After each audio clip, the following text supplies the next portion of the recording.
What if whales are not simply migrating? What if these magnificent beings are actually part of a greater Earth network, weaving living songlines between Antarctica and the oldest, most sacred places on Earth? Every single year, around 40,000 humpback whales leave the nurturing waters of Antarctica. They travel up to 16,000 kilometers, without maps, without GPS, following the exact same ancient pathways for countless generations to give birth in warmer waters. But what if that isn't the whole story?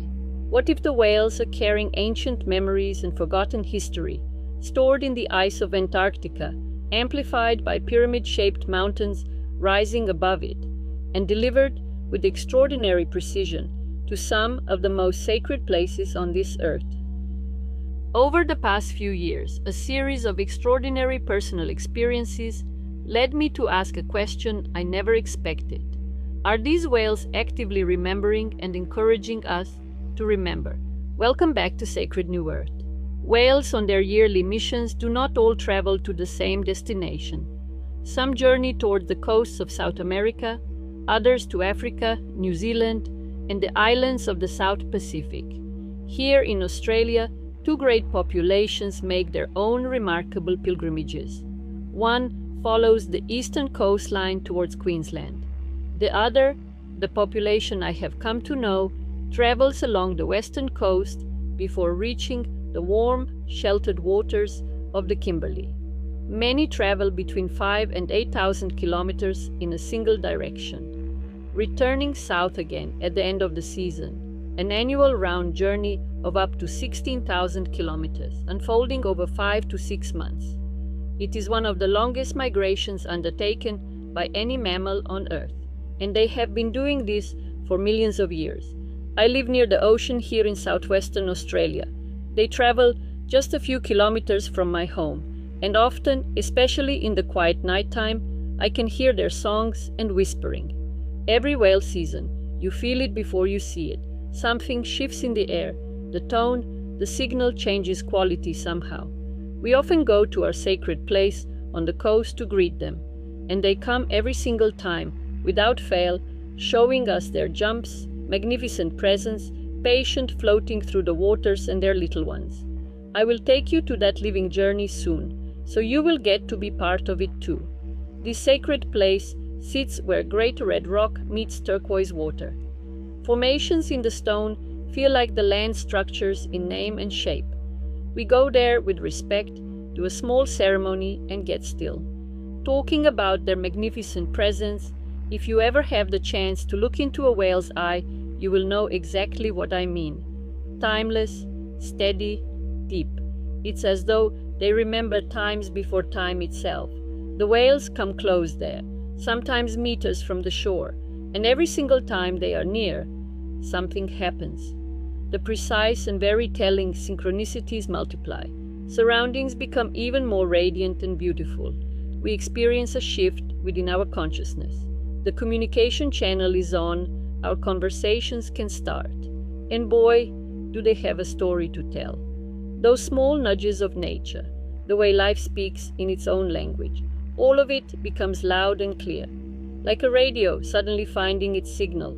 They bring us news from our beloved Kimberley, Antarctica, and all the places in between. I have stood and sat on that rock many times and listened deeply. But to understand what the whales might be carrying, we need to begin at the source. We need to begin at Antarctica. Most people, if you ask them about Antarctica, will say frozen continent, South Pole, very cold, not much there. But the Earth spoke differently to me, not through textbooks, through years of deep immersion, walking barefoot on the land, swimming in water holes, sitting with the Earth in loving, respectful relationship. And what revealed itself was another story entirely. Antarctica, I believe, is Earth's great library. Think about what Antarctica actually is, one of the least populated places on the surface of this Earth. Almost no artificial light, almost no electromagnetic noise, almost no pollution of thought, of energy, of frequency. In a world saturated with human noise, Antarctica remains pristine, original. It is exactly what you would choose if you were a planet needing to keep something safe and intact across a very long time. The ice there is ancient, layered, untouched, and we know now, through the work of researchers like Dr. Masaru Emoto, Dr. Gerald Pollack, Konstantin Korotkov, and New Zealand water crystallographer Veda Austin, among many other brilliant researchers, that water stores memory. Frozen water holds, in its crystalline structure, an imprint of everything it has been in contact with. The ice of Antarctica has been in touch with this Earth for millions of years. It holds the memory of what came before. In this series, we have talked about Lemuria, the ancient civilization that indigenous traditions across the Pacific, including Australia's original people, carry in their deepest lore. I believe Antarctica was part of that world.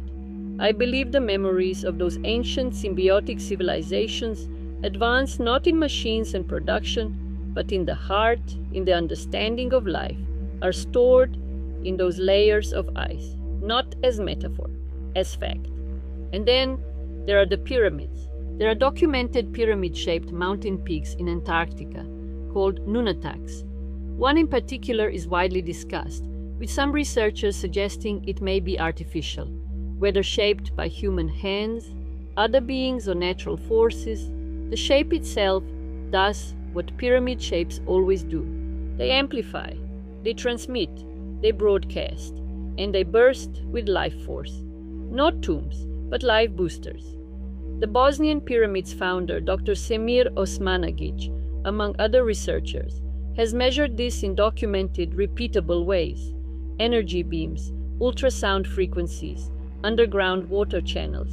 The pyramid is an antenna, and Antarctica has them, rising above the ice, oriented to the sky, broadcasting whatever that ancient library holds, outward, across the field, into the waters where the whales are swimming.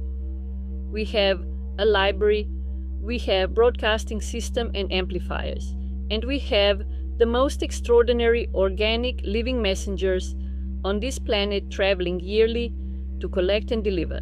Whales are among the most intelligent beings on Earth. This is neuroscience, not sentiment. Their brains are extraordinarily complex. They have culture. They pass songs down across generations. Researchers have documented that whale song can travel approximately 10,000 kilometers through ocean water. 10,000 kilometers. One song, one whale, reaching across an entire ocean. What are they singing about? I believe the whales spend their months in Antarctic waters in deep absorption, swimming through those frozen memory waters, communicating with the ice, with the frequencies the pyramids generate, with the extraordinary sunlight that bounces off that white continent and feeds the field with solar information, absorbing it all the way a crystal absorbs light. And when the season turns and the coal moves through them, they carry it. They take the library north, all the way to the Kimberley and other potent sacred spots, where the veil is thin and other densities and realms can reach in. We call those places portals, Antarctica being one of them. The Kimberley is one of the most energetically potent places on Earth, holding ancient memories. Another living library, ancient beyond reckoning, held and cared for by original people whose relationship with that land goes back further than anywhere else in the human story. If you have not yet watched our Kimberley videos in this series, you can find them in our playlist, because that story deserves its full telling. What I will say here is this: the whales do not arrive at the Kimberley by accident. They arrive at the most potent land on the most ancient continent, at the end of the longest mammal migration on Earth, and they pour out what they have carried. And then, and this is the part I find most beautiful, they take the Kimberley song back with them, all the way south. Antarctica receives what the Kimberley and Australia sent. This is not a one-way broadcast. It is a living conversation, year after year, millennium after millennium.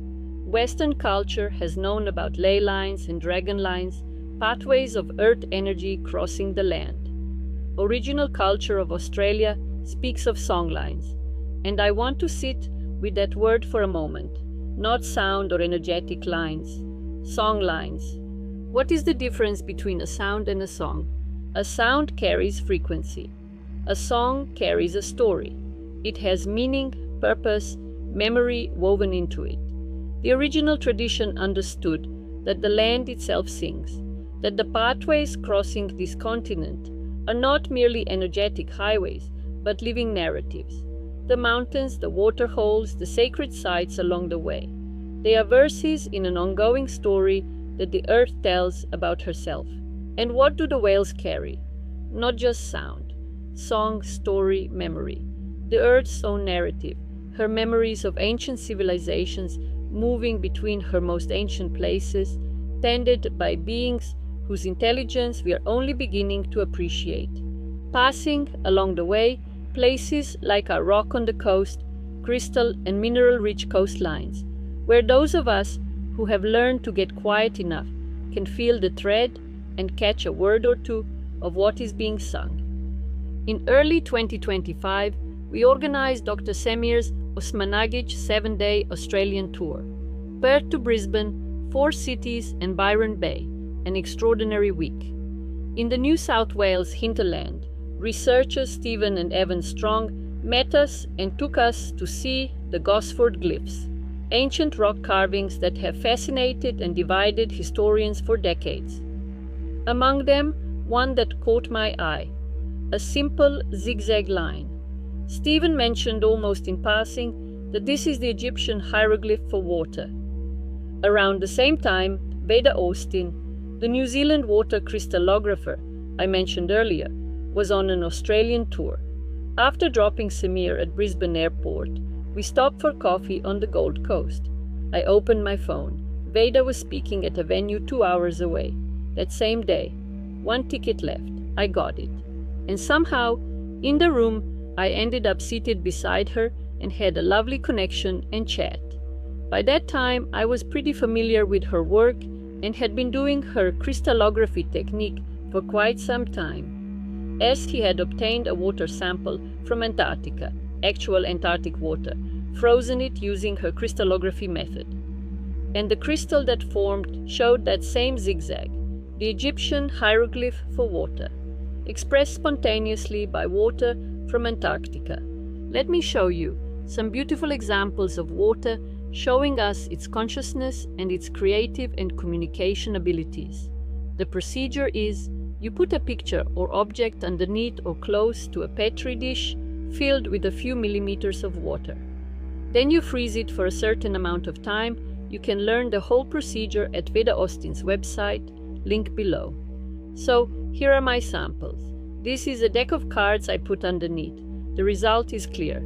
The message for me is, Delphi in Greece, known as the Oracle Temple, is the Golden Gate. I bought this book at Bosnian Pyramids. Authors are my Slovenian geomancy teacher, Marko Pogacnik, and his daughter, Anna. The book talks about energy features of landscape in Pyramid Valley. This one, me thinking of the valley of the Bosnian Pyramids, visualizing it, feeling love and appreciation for it in my heart. 1 pyramid valley, 5 pyramids in my vision and heart and in my petri dish. You may know about the recent SAR and LiDAR scans of the Giza Plateau in Egypt. I got this water pattern before that story became public, and somehow we can see a clear resemblance. How does water from Australia know this? Here, we were at Monkey Maya, a place on the western coast of Australia known for dolphins regularly coming to shore and interacting with us humans. When staying there and daily spending time with these another beautiful and, in this transition, important beings, I was drawn to the work of one of the pioneers of swimming and communicating with dolphins, Joan Ocean.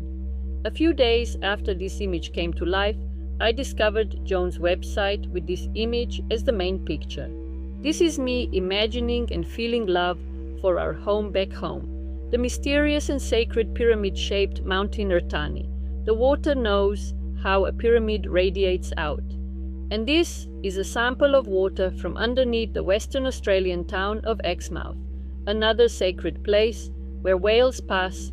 The light is bright and quartz crystals are abundant. When water shows us such precise geometry, this means it is very pure and in its top condition. Australia sits on the Great Artesian Basin, which is the largest and deepest artesian basin in the world. Now, my assumption is, and I know if I got this right, the western winds will bring confirmation soon. We actually live on a pristine, memory-filled great body of crystalline water.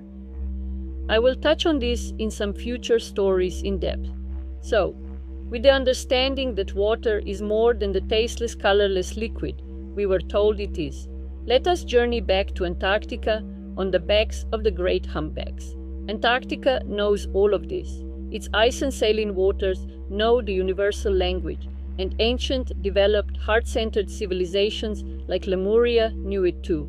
A week after my return to Western Australia, after time with Stephen and Evan Strong, Samir Osmanagic, Veda Austin, Uncle Louis the Elder and traditional guardian of the whale songline, and many other amazing people, we went for a swim at our sacred spot, the whale-watching rock, exploring the stones as I always do. And there it was, carved into the rock or simply present in it, that same zigzag water symbol, at the exact place where the whales come each year, where Antarctic waters arrive at this shore. I had been there so many times and never seen it. It appeared to me in the week after the glyph and the Vedas Antarctica water sample, as if it had been waiting for me to have the eyes. 3 appearances, 3 different contexts, 1 converging truth. As Paulo Coelho wrote in The Alchemist, there is a universal language. Nature speaks it through all things, to those who know how to listen. The earth was saying, pay attention. This is connected. I am telling the story here. Or maybe it was our ancestors from lost worlds, again, only lost from this visible realm, who carved the symbol into that rock, leaving it there for someone who would pay enough attention to see it and understand its meaning. Maybe this symbol is one of the signs of the times we are living in. Just days ago, there was the winter solstice. A group of our lovely community members gathered on a nearby beach. Fire, drumming, gratitude, whales passing, ceremony, sunset. The morning had been cold and wet, but as we moved toward the hour of ceremony, the sun broke through. Warm, genuinely warm, the only warm afternoon and evening in a cold, wet week. And those beaches can really get a fresh Antarctic breeze in. So, I am roaming the beach, looking at rocks as I always do. I found a rock that called for my attention. Layered, potent, veins of quartz threading through the stone around it like a living circuit. I placed my hands on it and felt that unmistakable, potent, living field. My partner Manu wandered off on his own. He found a rock, sat down, closed his eyes. After 25 years as a craniosacral therapist, his hands read what most of us cannot perceive. He came back and said quietly, "The rock told me the whales gather here." There was a man with us that evening, a fisherman who has watched that stretch of coast for years. He nodded. He told us he had once counted 15 whales gathered in that exact spot. He mentioned one more thing. He is a sculptor. The prominent artwork in our nearby town of Augusta, the piece that has come to symbolize the town itself, is a whale tail he made. A large metal whale tail rising up as the town's own emblem. The whales claimed that place long before any of us arrived for the solstice ceremony. The land knew, the artist's hands knew, Manu's hands knew, and the sun showed up on the one day it was needed. We ended up having the most exquisite gathering, soft singing, campfire storytelling, and we got to meet each other at more genuine and deeper level than ever before. Stories like this are what I mean when I say the synchronized precision is increasing. The gap between question and answer is getting shorter. The Earth is not communicating more than before. She has always been communicating. We are simply becoming quieter, better receivers, more capable of hearing what has always been being said. The whales are turning toward us in these times. Maybe they always have been. And maybe those of us who find ourselves living on the shores of their ancient songlines, or who feel drawn to this story from wherever on earth you are listening. Maybe our task is to stop now and then, to get still, to listen to what they carry, and to find our own expression of it, whatever form that takes. Story, song, art, healing, building, planting. Each of us bringing back our piece of what the earth is trying to remember into being. What some call New Earth, what indigenous people across this continent call the time of the rainbow serpent, what I have come to call the Nikola Tesla 369 timeline. Different names, one story, the shift from taking and extracting to tending and co-creating. From using nature as a resource to loving it as a partner, a friend, a home. More important than the name is the song, the story, the Lemurian lore returning, ready to rebuild what was once lost. And we all get to be a part of it. The whales have been holding that memory alive for millions of years. They have not stopped, not once. Year after year, they make the journey. And if you find yourself on these Western Australian lands, you may be, as I was told on the solstice ceremony, a member of the Western Winds tribe. We are here, together with our amazing trees, rocks, plants, waters, and animals, to carry, to sing, paint, talk, dance, write, or just silently resonate the story the whales trusted us with, out further into the world. And if you abide by any other shores where whales pass every year, in New Zealand, the Andes perhaps, the east coast of Australia, Africa, or anywhere else on the world, you get to be a part of their dreaming with them too. In our next part, we will explore what connects all of this to one of the greatest minds who ever lived. What does Nikola Tesla have to do with the whales, Antarctica, and the songlines of this earth? And what do the Seven Sisters, the Pleiades star cluster, Uluru, and the Bosnian pyramids have in common?